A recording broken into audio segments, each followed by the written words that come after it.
नमस्कार, मी अमोल बक्षी आणि हा चॅनल आहे अमोल बोल मराठी. बोलतो तुमच्या मनातले बोल. हा व्हिडिओ खास करून माझ्या तरुण मित्रांसाठी आहे की जी मंडळी आयुष्यात ज्यांना काहीतरी करायचंय, ज्यांना पुढे जायचंय, ज्यांना हे स्पर्धेचं युग माहिती आहे आणि या स्पर्धेच्या युगात स्वतःला टिकवून पण ठेवायचंय आणि मार्गक्रमण करत आपलं एक स्थान पक्क करायचंय. त्याचबरोबर अशांसाठी पण आहे ज्यांना वाटते की आता काय करण्यासारखं राहिलं नाही, आता मी काय करू, बापरे हे सगळं नवीन आहे. प्रत्येकासाठी मला वाटतं आवश्यक आहे. त्यामुळं हा व्हिडिओ शेवटपर्यंत पहा, कारण या व्हिडिओमध्ये मी काय काय सांगणार आहे तर आजच्या काळात आपल्याला सर्व्हायव्हलसाठी आपली डिग्री, आपलं शिक्षण हे तर गोष्ट आहे, ती लागते. पण त्याचबरोबर काही सॉफ्ट स्किल्स आहेत. ती सॉफ्ट स्किल्स 10 आहेत. 10 सॉफ्ट स्किल्स सापडलीत मला. त्यातली काही टूल्स पण आहेत. त्यामुळे सॉफ्ट स्किल्स प्लस टूल्स म्हणूया आपण. ती 10 या गोष्टी कुठल्या आहेत ज्या आपल्याला आजच्या काळात अत्यंत आवश्यक आहेत, पाहिजेत म्हणजे पाहिजेतच. तर काय असू शकतात?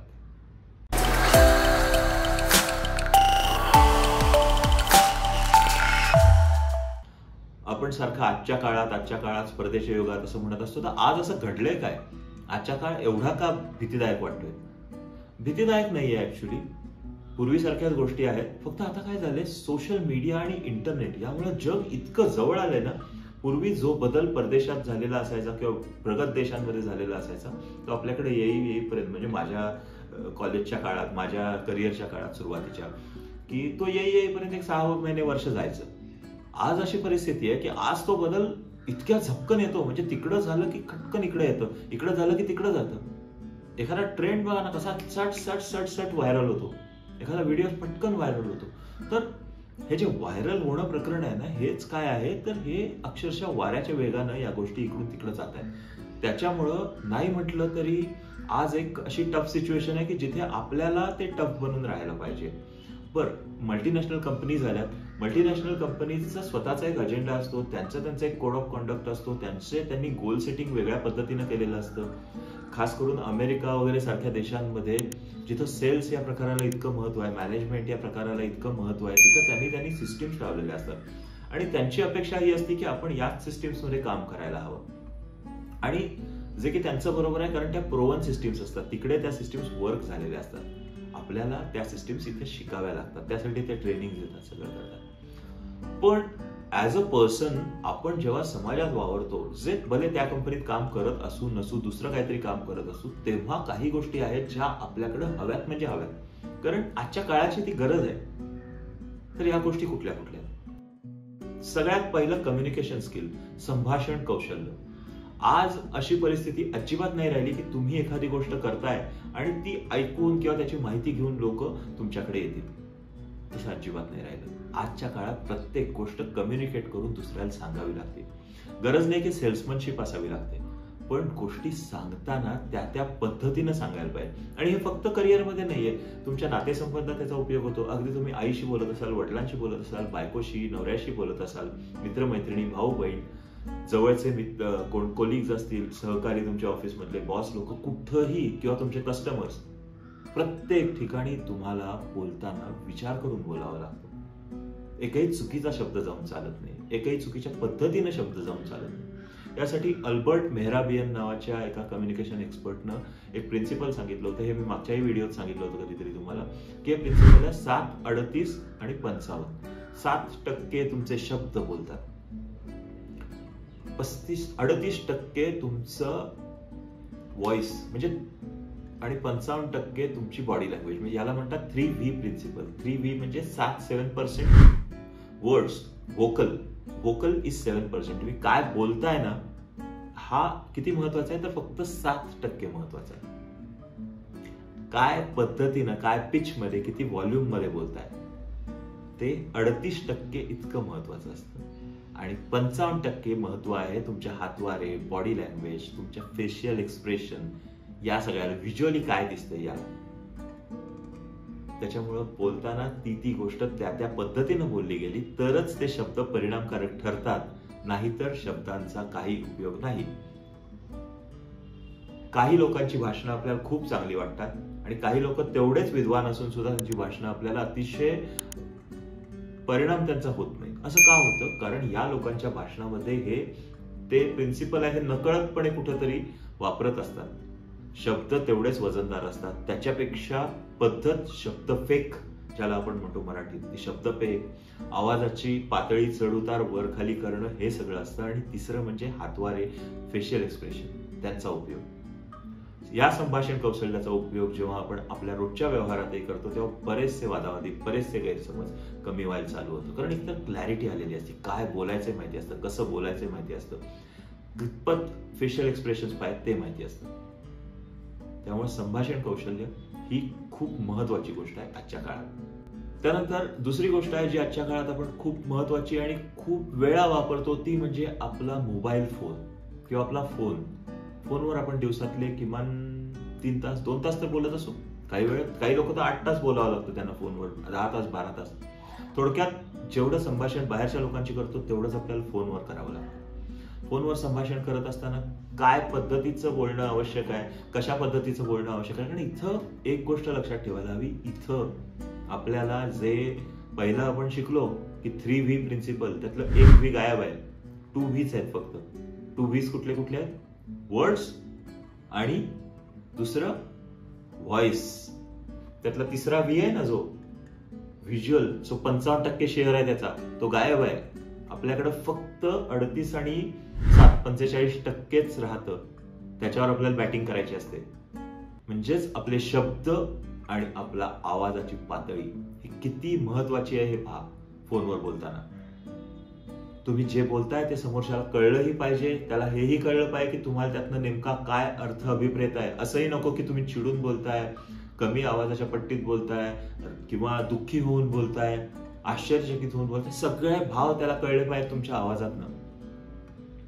त्यामुळे फोनवर बोलणं, त्याची कला, सुरुवात कशी करायची, कुणाशी बोलतोय आपण, लहान मुलाशी बोलतोय का मोठ्यांशी बोलतोय, बरोबरच्या सहकाऱ्यांशी बोलतोय, नातेसंबंधातल्या कुणाशी बोलतोय, कस्टमरशी बोलतोय, प्रत्येक गोष्टीमध्ये आपलं संभाषण हे तेवढंच परिणामकारक असलं पाहिजे. कारण फोनवर जेवढं कमी बोलू तेवढं चांगलं. कमी बोलू, कमीत कमी वेळेत, कमीत कमी शब्दात जास्तीत जास्त संदेश आपल्याला समोरच्यापर्यंत पोहोचवायचा आहे. तीच गोष्ट असते मेसेजिंगची. मेसेजवर आपण चॅट करतो ना, मी व्हिडिओ पण केला होता की जेव्हा तुम्हाला चांगल्या महत्वाच्या गोष्टींची चर्चा करायची असते तेव्हा कधीही चॅटवर करायची नाही. फोन चॅट जी असते ना, नेव्हर डू दॅट. कारण चॅटिंग मध्ये असं होतं की आपल्याला आपण काहीतरी लिहितो आणि ते लिहिल्यानंतर समोरचा टाईप करत असतो. आपली इच्छा असते पुढे काहीतरी बोलावं, तर आपण त्याला सांगत असतो की आपण बाहेर जाऊया असं म्हटलं होतं, तो काहीतरी टाईप करायला लागलेला असतो. आपल्याला पुढे सांगायचं असतं की पण मला आज शक्य नाही. तो तोपर्यंत टाईप करून रिकामा होतो की अरे व्हेरी गुड, किती वाजता जायचं सांग, मी तर 3 जणांना अजून सांगितलंय, आपण एक काम करू, असं तो तिकडं टाईप करून रिकामा होतो. आपल्याला आता आपण नाही म्हणणार असतो. त्याचा सगळा उत्साह बघून आपल्याला नाही म्हणता येत नाही. आपल्याला वाटतं की नाही आता आपल्याला करावं लागणार आहे. त्यामुळं मेसेजिंग करताना आपल्याला खूप खबरदारी घ्यावी लागते की नेमक्या शब्दात आपल्याला गोष्ट पोहोचवायची असते. मग अशा वेळी चॅटिंग जर अवॉइड करता येईल तेवढं अवॉइड करायचं, मेसेजवर बोलायचं. ऍज इन संभाषण होत असेल ना, तर ते संभाषण अवॉइड करून फोनवर बोललेलं चांगलं. संभाषण होणार नसेल म्हणजे आपण चॅट करतोय, तो रिप्लाय करतोय, मग आपण चॅट करतोय, अशा वेळी फक्त मेसेज टाकायचा. लक्षात आलं की संभाषण होते, सरळ फोनवर बोलायचं सगळ्यात चांगलं, किंवा व्हॉइस नोट पाठवायची सगळ्यात चांगलं. त्यामुळे हे संभाषण आपल्याला शिकून घ्यायला पाहिजे. तिसरी गोष्ट आहे ईमेल संभाषण. ईमेल हे प्रत्येकाला करावं लागतं. ते कशा पद्धतीनं करायचं, ईमेल बिझनेस मेल असेल, पर्सनल मेल असेल, कसा करायचा, त्यात सुरुवातीला काय म्हणायचं, हॅलो म्हणायचं, हाय म्हणायचं, डिअर म्हणायचं, अजून काय म्हणायचं, रिस्पेक्टेड म्हणायचं, कधी काय म्हणायचं, त्याच्यानंतर काय सुरुवात कशी करायची ईमेलची, धाडकन विषयाला हात घालायचा आहे का, त्यातलं इंग्लिश असेल, मराठी असेल, जी काय आपण भाषा वापरत असतो ती कशी वापरायची आहे. तर हे आपल्याला या गोष्टी आल्या पाहिजेत. ईमेल वापरता आली पाहिजे. मोबाईलवर आपल्या सगळ्यांच्या ईमेल असते, ईमेल वापरता आली पाहिजे. कशा पद्धतीने मेल करायचा असतो ते आपल्याला शिकायला पाहिजे. त्याच्यासाठी मी तुम्हाला एक काम करतो, मी काही ईमेलचे असे सॅम्पल्स काढतोय की जे सॅम्पल्स वेगवेगळ्या वेळी लागतात. एक 5-10 आहेत ते साधारण. ते मी जमलं तर तुम्हाला आज या डिस्क्रिप्शन मध्ये लिंक देतो, आणि आत्ता जरी नाही जमलं तरी मी ते कधीतरी तुम्हाला पुढे भविष्यात देईन. फक्त मला त्यावेळेस फक्त कमेंट करून सांगा. तर हे ईमेलचं कन्व्हर्सेशन आपल्याला जमलं पाहिजे, ईमेलचं टेक्निक जमलं पाहिजे आपल्याला. तर हे आपल्याला शिकावं लागेल. पुढचा टप्पा येतो आर्टिफिशियल इंटेलिजन्स, AI, कृत्रिम बुद्धिमत्ता. खूप बोलबाला आहे याचा. तर या कृत्रिम बुद्धिमत्तेचा आपला परिचय कुठं होतो? आपलं पोर्टल काय आहे? ChatGPT.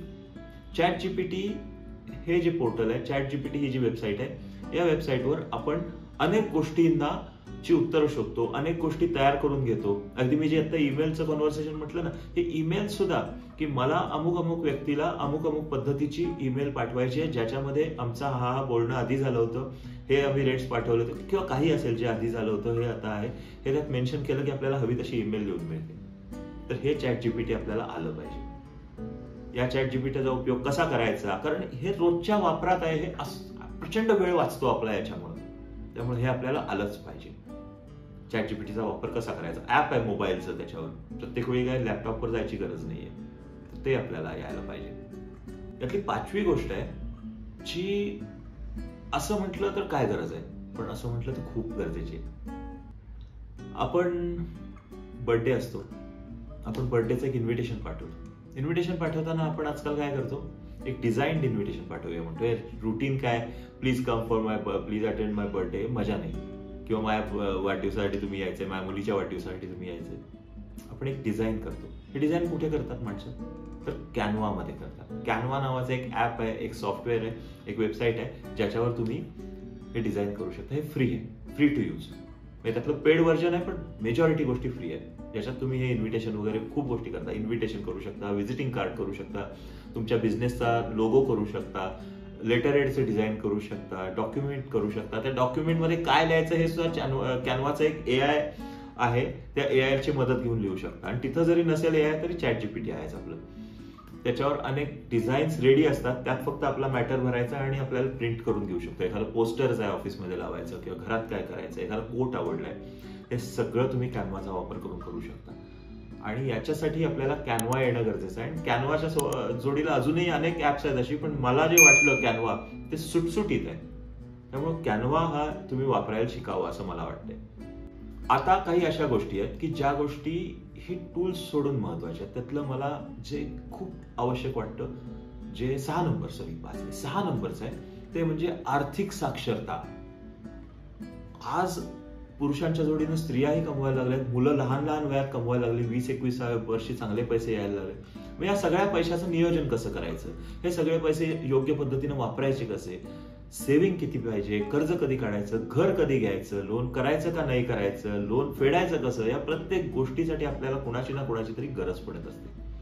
त्यामुळं आर्थिक साक्षरता हा विषय खूप मोठा आहे. याच्यावर अनेक मिसगाईड करणाऱ्या अनेक गोष्टी आहेत. तर ते न करता कृपया चांगल्या गोष्टी, चांगल्या तज्ञांकडून शिकलेलं चांगलं. अंकुर वारिकू म्हणून खूप प्रसिद्ध इन्फ्लुएन्सर आहे आणि त्यांनी लिहिलेलं मेक एपिक मनी नावाचं पुस्तक आहे. त्या पुस्तकाची लिंक मी खाली डिस्क्रिप्शन मध्ये देतोय. खूप सुंदर पुस्तक आहे. मी स्वतः ते वाचलंय, मी वाचतोय. माझ्या परिचयात येणाऱ्या प्रत्येकाला मी ते वाचायला देतोय. माझा एडिटर आहे, त्याला सुद्धा मी वाचायला दिलं होतं. एक मिनिट, हे इथंच आहे, पडलं एक पुस्तक. हे ते पुस्तक आहे. हे पुस्तक अमेझॉनवर अवेलेबल आहे.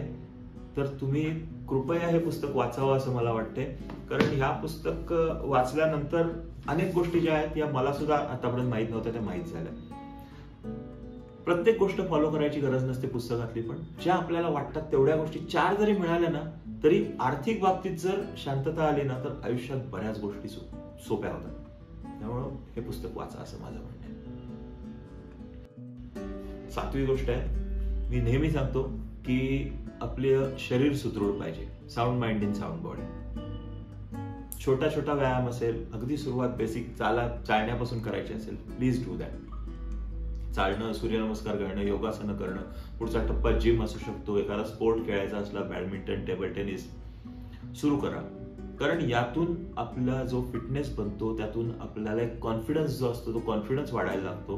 कॉन्फिडन्स वाढला की आयुष्यात ज्या अनेक गोष्टी असतात त्या गोष्टी आपल्याला जास्त स्पष्टपणे करता यायला लागतात आणि मग आपण आयुष्याकडे जास्त सकारात्मक दृष्टीने पाहू शकतो. त्यामुळे शारीरिक क्षमता वाढवणं, फिटनेस टिकवणं ही काळाची गरज आहे, ती आलीच पाहिजे. आणि त्यासाठी मग तुम्हाला समजा डाएट करायचंय, तज्ञांचा सल्ला घेतलाय, प्लीज फॉलो दॅट. शरीराकडे लक्ष द्यायला हवं. पृथ्वीवरचं अस्तित्व म्हणजे शरीर आहे. हे जर याला काय झालं तर काही नाही. मला मागच्या वर्षी माझी करंगळी फ्रॅक्चर झाली होती. मी अनेक दिवस अक्षरशः डिसेबल झाल्यासारखा झालो होतो. काही करू शकत नव्हतो. एक पायाची करंगळी फ्रॅक्चर झाली होती. त्यामुळे शरीर व्यवस्थित पाहिजे. मॅथ जर कदाचित कॅल्शियम वगैरे प्रॉपर असलं असतं तर ती फ्रॅक्चर झाली नसती. What ever it is. तर आता ते करायला पाहिजे. मी मग त्याच्यावर उपचार घेतले आणि ते सगळं करायला चालू केले. तर तुम्ही प्लीज करा. 8वा मुद्दा आहे, फार महत्वाचा मुद्दा आहे. मी मगाशी इंटरनेटच्या गोष्टी सांगत होतो. इंटरनेट सुरक्षितता, सायबर सिक्युरिटी खूपच इम्पॉर्टंट आहे ही गोष्ट. कारण आज आपण इतके एक्सपोज होतो इंटरनेटला. रोज उठून आपण आपल्या फोनवर ChatGPT किंवा गुगल, सोशल मीडिया, पेमेंट्स करतो. तर याच्यातून आपला ऍक्सेस असतो ना तिथपर्यंत. त्यामुळे इंटरनेट सिक्युरिटी, सायबर सिक्युरिटी हा खूप महत्वाचा मुद्दा आहे. याच्यासाठी पण खूप सारे युट्यूबवर व्हिडिओज आहेत. बघायला चालू करा. काय गोष्टींना पासवर्ड पाहिजे, 2 स्टेप ऑथेंटिकेशन पाहिजे. मी हे सांगतोय कारण मी स्वतः पोळलोय यातून. माझं 1 लाख फॉलोअर्स असलेलं इंस्टाग्रामचं अकाउंट हॅक झालंय माझ्या मूर्खपणामुळे. माझं 2 स्टेप व्हेरिफिकेशन नव्हतं, 2 स्टेप ऑथेंटिकेशन नव्हतं. त्यामुळे 2 स्टेप ऑथेंटिकेशन काय असतं, कसं करायचं, त्याच्यासाठी बाकीच्या गोष्टी, पासवर्ड बदलत कसे राहायला लागतात, हे सगळ्या गोष्टी आहेत. कुठली गोष्ट शेअर करायची, कुठली नाही शेअर करायची, OTP कधी शेअर करायचा, कधी नाही करायचा, कुठली लिंक टॅप करायची नाही, हे सगळ्या गोष्टी आपल्याला माहिती पाहिजेत.